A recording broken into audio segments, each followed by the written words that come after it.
I think there's something to be said for people who pick a fight that they don't win, which brings me to the topic of our next story. Kendrick Lamar. Wait, friend, what happened? Kendrick Lamar. I'm sorry, girl. I was too ready to talk about this. Yes.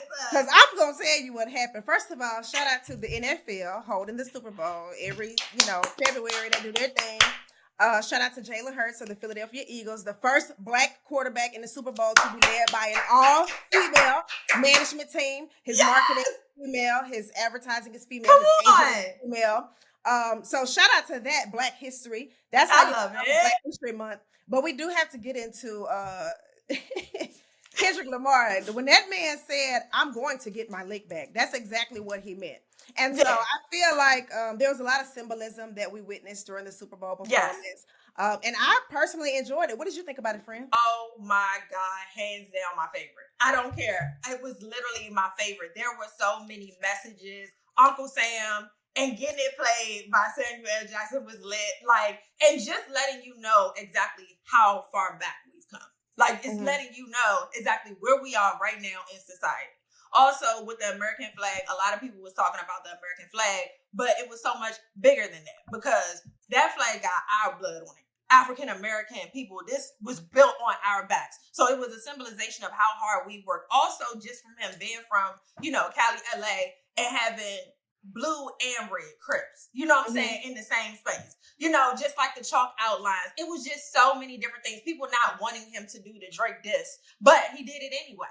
Yeah, even down to the point where the higher ups didn't want him to do the Drake song. They feel like it's too much. You're too loud. You're being too boisterous. You're having too much of a voice. And him kind of playing throughout the entire performance on whether or not he was going to do it. And then with SZA, first of all, SZA, girl, looks amazing. Looked amazing. Girl, I did not know. First of all, we need to go see SZA because I did not know her voice was given like that in real life. Oh my God, I love everything about it. Just like SZA, her coming out and they this is what I'm talking about. Something more calm, something not so rowdy. And for a long time, African American people have always been told that we're too loud, we're too boisterous, we're too rowdy. Why can't you just be like everybody else and calm down, just go with the flow of things? And so, Serena Williams, I mean, girl, I could go on and on, but I want to hear what you got to say. Girl, I loved it from top to bottom. I feel like, there was a discourse, people saying that maybe Lil Wayne should have done the Super Bowl because it was in New Orleans. And I'm a huge Wayne fan. I'm talking about Carter 1, 2, 3, all the way back to mixtape Wayne. But I don't think that the performance would have been as artful. And if you've seen him in concert recently, a lot of times he's too high to remember the lyrics because he's doing way too many drugs. And this is not me taking a jab at him. That's true. These are facts. No shade. These are facts. If you've seen him recently, that one dread in the front is hanging on by nothing but faith. And so when you talk about quality of performance, Kendrick Lamar put time and thought and energy into this performance. And what he did was show up for Black people in a way that a lot of folks don't want to, especially Black women. The fact that SZA was there, who dated Drake briefly. The fact that Serena Williams was there, who dated Drake briefly. And we know that he dropped that diss record. It wasn't a diss record, but he dissed her in a song, Drake did. And so Kendrick basically said, no, we don't disrespect Black women on my watch. And so I personally appreciated, even the stage being set up like the game pieces. Yes. Like a controller for a video game. It was the prison yard, the crowd in the background spelling out game over at the end. I feel like this was an artful masterpiece. And I think that the NFL was not expecting him to be as Black as he was. But he's I love it. That's the problem. Yeah.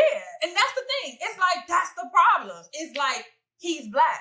Yeah. I mean, how do you put a cap on how Black somebody can be if they are Black? You know what I mean? Right. That's the issue. Is so many commentators telling you what Black is. You don't get to tell me how much I get to show up as myself. Right. You don't get to dumb me down and tell me, you can be Black, but not that Black. That's too Black. You know what I mean? And this kind of goes back. And I am somebody who does this, so I'm not going to make it seem like I'm not a part of the problem because I do believe in code switching. But that's because society doesn't accept me as myself. I can't just show up the way I show up on this podcast for a job interview. You know what I mean? Like, I wish I could. I wish it was accepted, but it would disqualify me before I even get a chance to show my resume. So it's like, we have already been conditioned to dumb it down, to dial it back, to not do too much, or we won't be accepted. It's been engraved in us. So I'm glad he showed up in his full blackness all the way and who cares what anybody got to say? Trump was there. I heard Taylor Swift got booed. I heard a bunch of stuff was going on, and I'm still glad he showed up authentically as himself. Absolutely. And I think it's important to remember that code switching is not just something we do for fun. Code switching was a part of assimilation, and it's a way, it's part of survival. It's a protective mechanism that Black people have used for years. So we don't, so we don't rub people the wrong way, because like you said, we've been conditioned to believe that we need to shrink ourselves and make ourselves smaller to fit in, or to not irritate or agitate, the majority. And we just, when people say things like we are not our ancestors, I don't take it as shade. I take it as we have progressed far past the days of looking down and mumbling when we speak to people, and yes sir, no sir, and entering in the back door of restaurants and I like, girl, bye. So I'm not finna play with you. I'm not the help.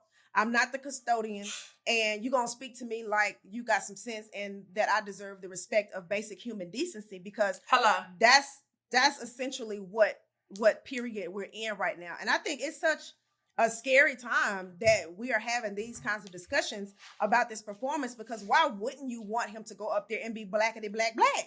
Yes. Right. Exactly. He black. I'm black. We is all black. I love the performance. I didn't see nothing wrong with it. Now, what I do, I think we need to do a wellness check on Aubrey, because I know when the music dropped out and the entire stadium screamed A minor. Yo, that's how we was at the Grammys. I know. Y'all don't know We that. went to the Grammys. We went to the Grammys, y'all. Yes. I mean, oh my God. No, but it was such a powerful moment, because also, like, I could go on and on and on, but I'm gonna drop this off and then we can move on.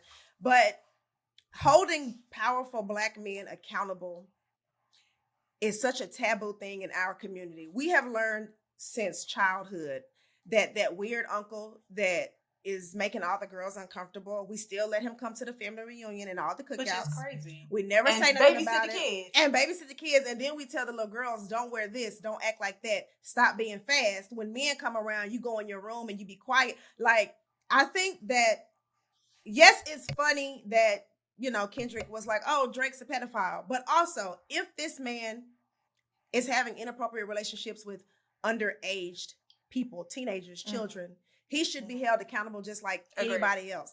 Agreed. Just like anybody else. And so him calling it out on one of the biggest stages in America, Chef's Kiss. Kudos to you, Kendrick Lamar. We proud. Yes, you made the city proud. You made Black people proud. We could. And Black History Month. Yes. Come on, Jesse. Where's Jesse Owens when you need him? Power fist at the Olympics. Come on. Seriously, like, you made us proud. I'm so happy for you. And those who have something to say about it, you just don't get it, and you're not there yet. But it wasn't for you. It wasn't for you. If you didn't understand the Super Bowl performance, it was not for you. It wasn't for you. It's for Black people anyway. What Kev on stage be saying? It's for Black people anyway.